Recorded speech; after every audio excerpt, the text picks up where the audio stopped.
President Cyril Ramaphosa arriving there ahead of the first session of the National Convention, which, of course, Iman Rupeti will lead to the national dialogue.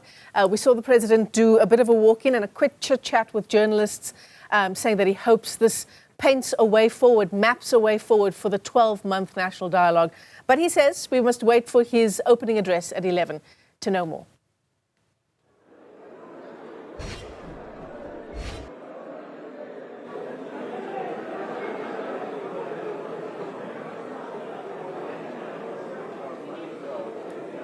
Iman, are you still there? Michelle, good morning again, and welcome to all of our viewers if they're just joining us now. Things are slowing down a little bit. We are seeing a number of new arrivals, but with the arrival of the President, the head of state, who is actually the sponsor, one could say, of this national dialogue, this national convention kickoff event today, we are almost ready to begin. And one of the groups participating in today's program are members of the Boesman Khwe, the Khwe group in South Africa, and I'm going to bring into conversation now High Commissioner Michelle Soares, who speaks on behalf of the group, joined also by the king of this particular grouping. And I think there are one of the words we're using, Michelle, and welcome to you and to everyone, thank you so much for being with us, is we use the word contentious. And I think it does echo some of the feelings that you have being here this morning. You feel like you were left out from the very beginning. Just talk to us about your journey inside this national convention and then the national dialogue. Well, I think clearly by what is transpiring today with the dialogue is clearly what has been transpired for the last 30 years. The first indigenous people of South Africa is being left out of all negotiations when it comes to our humanitarian rights. We were not given a chance to have been able to participate and to be involved in this dialogue. And yet we come to the same thing that we faced 30 years, more than 30 years ago in the Kudesa, where we were also not included. Due to that, today most of our prosperous leaders, important leaders of the first indigenous people as the Khoisan are outside, and their views and their concerns cannot be raised here today. And we hope that the President of South Africa, Honorable President Cyril Ramaphosa, will take it to note and he will call us and get our input. We've tried to engage with the presidency for the last 2 years regarding our involvement, and this dialogue would have been the right place for us to raise our views, but still we are not here. Wait, I don't understand, Michelle. So when we talked about, I mean, this is supposed to be, if ever you think of an inclusive process, it must be this one. When you say that you were silenced and rendered invisible, not included, what does that mean? How did you hear about the national dialogue and the role that you could play in it? Well, as a representative in the Western Cape, it is always the role that I have as a High Commissioner, it is my role to always find out information.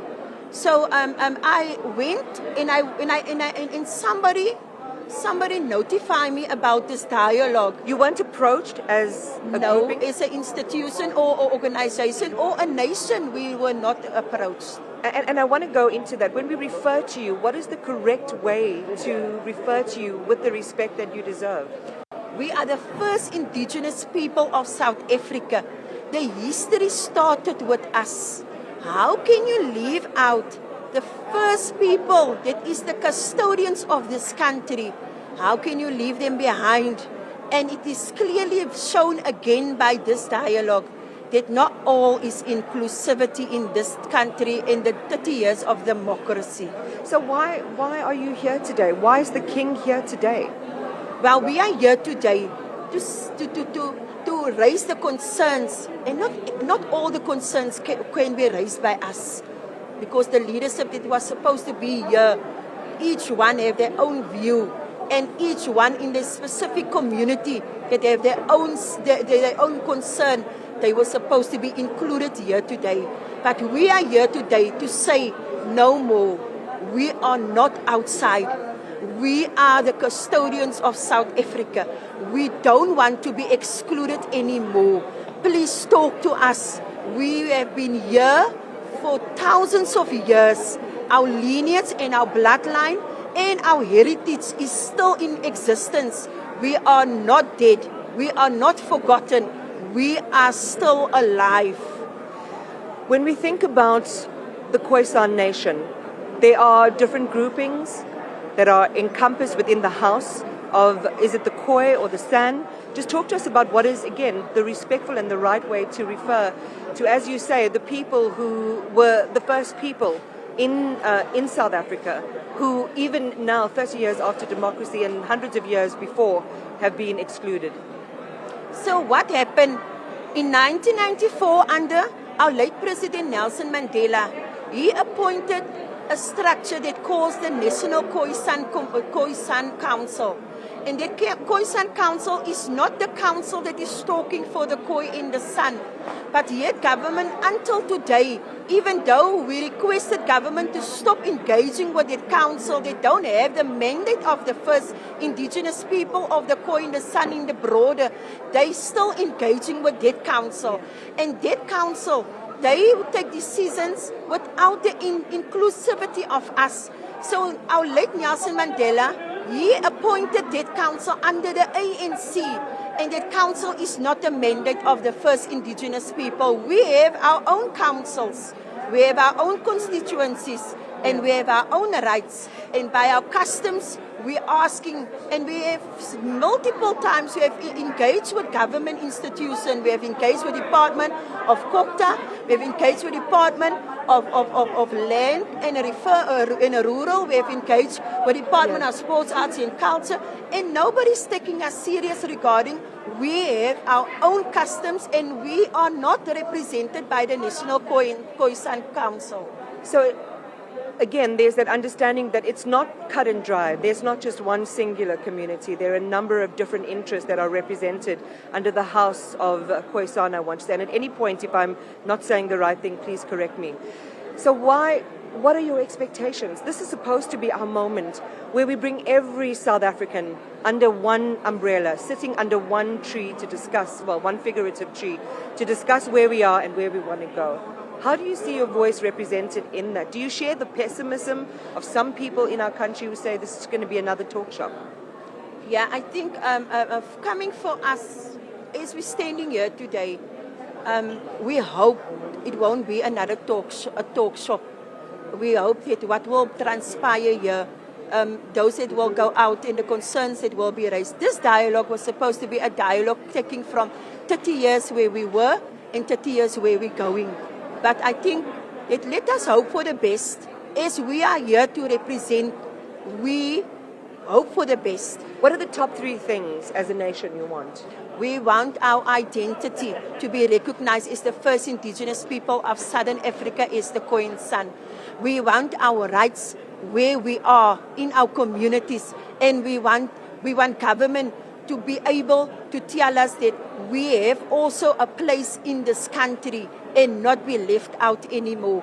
We don't want to be recognized as coloureds anymore because that is a name of apartheid, and we want that name to be scrapped. I don't want my daughter or my son to be taken to Home Affairs and be recognized as a apartheid era, a classification derogatory name anymore. I wish you well with the dialogue today, and I'm sure that your voice is going to be loud, is it? Are you going to speak up here? This is where you're supposed to. Well, I hope we will get that opportunity, and if we speak, it will be noted and it will be taken seriously today. High Commissioner Soares, thank you for talking to us this morning, and good luck. We'll be watching what happens inside the hall that's just adjacent to me, Michelle. High Commissioner Soares from the Boesman Khwe, Khwe Nation.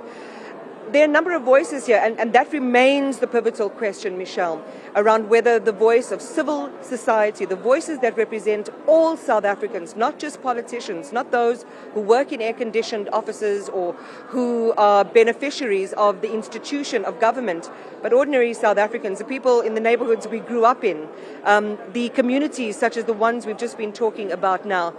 it really is a moment where this has to be a moment that transcends anything we've seen before, even the seminal and inceptional moments of South Africa's democracy.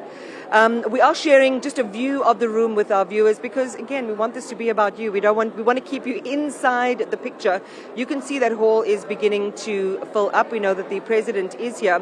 He is on the billing to speak at 11 o'clock. These proceedings were meant to get underway about 13 minutes ago already, Michelle, so they're running just a little bit behind, and that's to be anticipated.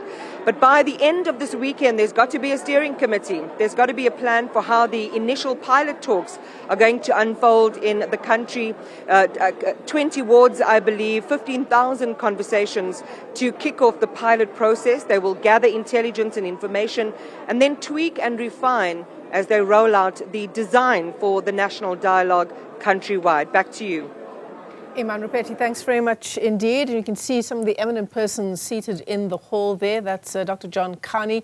And I think perhaps part of the delay in getting started at 9:30 on the nose is the need to have that hall fill up before we start what will be called the National Convention, really the stage for 12 months of a national dialogue. Our team is on the ground tracking all of the latest developments for you there.